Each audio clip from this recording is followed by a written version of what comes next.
Bonjour à toutes et à tous, nous sommes le mardi 1er octobre 2013 et je vous retrouve ici pour vous parler de la 4G de Bouygues Telecom.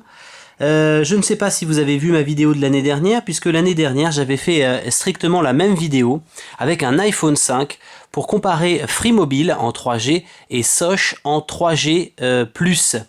Voilà, je sors d'une année donc de Sosh, Orange Sosh en 3G+. Et bon, effectivement, c'était beaucoup plus rapide que Free Mobile, mais il y avait quand même quelques latences de temps de réaction assez lent.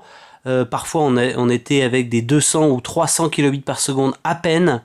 On était souvent aussi en edge, on captait pas très bien. Mais là, depuis 2 jours, depuis aujourd'hui même, j'ai la 4G de Bouygues Telecom.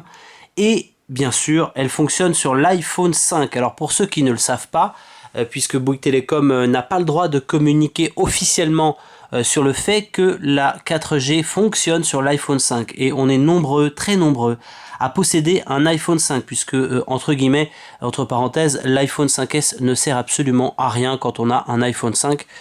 Donc voilà, moi je garde comme beaucoup de monde mon iPhone 5 et j'ai la 4G depuis aujourd'hui.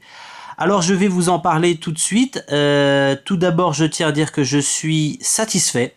Je paye 29,90 €, ou tout du moins je vais payer dans 2 mois, puisque en ce moment 2 mois sont offerts, c'est bon à savoir. Et je suis satisfait dans son ensemble parce que après un an donc de Sosh en 3G+, bon, on va pas dire que c'était lent, mais c'est vrai que souvent on avait des temps de latence élevés et on captait pas vraiment partout. En 3G+, c'était un petit peu du bidon. Free Mobile, ils sont encore à la ramasse aujourd'hui. Vous pouvez regarder mon ancienne vidéo, ça n'a absolument rien changé. Vous aurez autant de problèmes avec Free Mobile. Mais là, attention, on est en 4G, vous le voyez, Bouygues Telecom 4G. Et je vais faire tout de suite un petit speed test pour vous montrer. Alors là, je capte, vous le voyez avec le nouveau iOS 7, je capte 3 bars sur 5. On va tout simplement faire un petit speed test. Alors j'attends qu'il se mette en route pour le ping. Et je vais démarrer le test. Sachez que j'ai fait environ 12 tests entre hier et aujourd'hui, mardi 1er octobre. Et je n'ai jamais dépassé les 2500 kilobits par seconde. Alors là, on plafonne ici à Carrières-sur-Seine à 1280 kilobits par seconde. Ce qui est très bien, attention, il ne faut pas vous fier à ça. On parle de 1200 kilobits par seconde. Il faut multiplier par 8 si vous voulez le nombre de mégas. Hein. C'est comme les salaires. On parle toujours en brut, mais faut absolument pas vous y tromper. C'est le net qui compte. Et bien là, c'est pareil. C'est un petit peu pareil dans les téléchargements. Quand on dit j'ai un débit de 20 mégas, on n'a pas 20 mégas par seconde. On a 20 mégas divisé par 8, ce qui grosso modo fait 2,5 mégas par seconde, c'est-à-dire 2500 kilobits par seconde. Ici, j'ai 1262,9 en descendant et 564 en montant.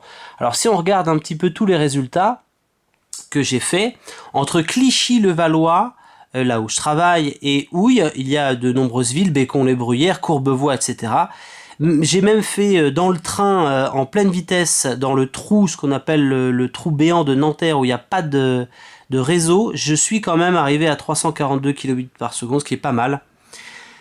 Et donc voilà, on plafonne à 1700, 2000, etc., etc.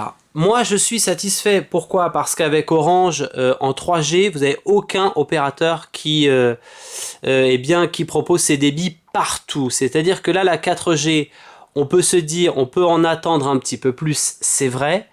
Mais entre nous, à quoi ça sert d'avoir un débit de plus de 2000 kilobits par seconde? Ça n'a aucun sens.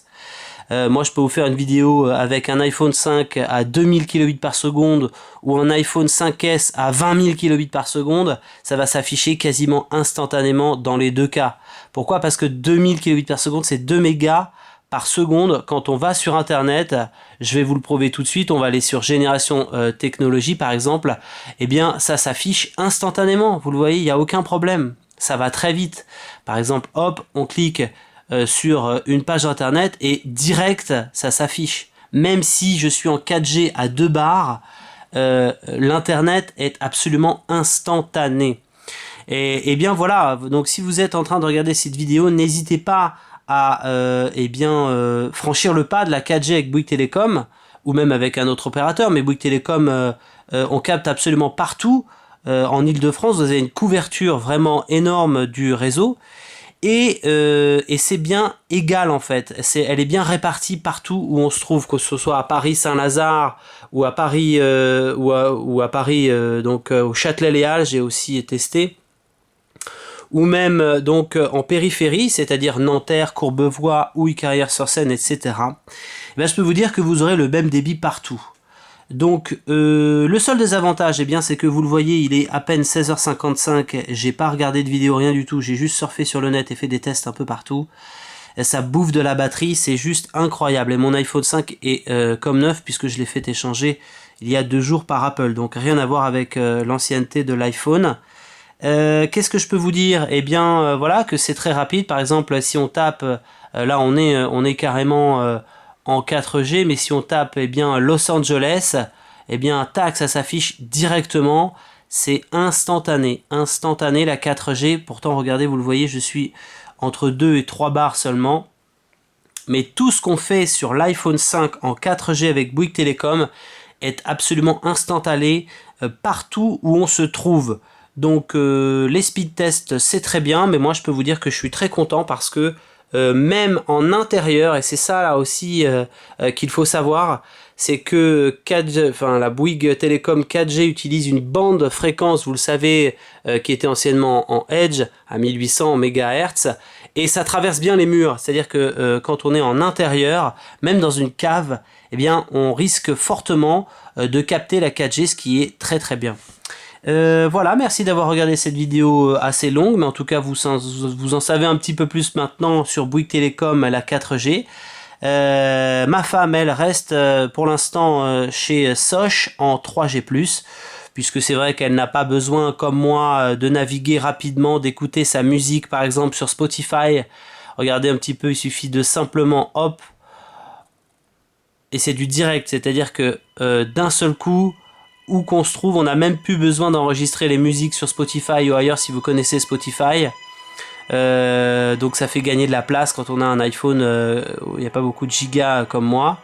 Il suffit de cliquer sur n'importe quelle musique et c'est instantané comme si on l'avait dans son iPhone. Bref, qu'est-ce que je peux vous dire d'autre? Eh bien, si vous regardez encore cette vidéo, je peux vous dire qu'à 29 € ça vaut le coup quand même. Je travaille pas chez Bouygues Télécom, hein. On m'a déjà fait la remarque que je travaillais peut-être chez Orange l'année dernière parce que je faisais de la pub à Orange, mais là non. Je fais de la pub pour Bouygues Télécom parce que j'en suis très content et j'espère que vous allez aussi, peut-être, vous qui aimez la vitesse, aller chez Bouygues Télécom en 4G, je vous le souhaite. À très bientôt!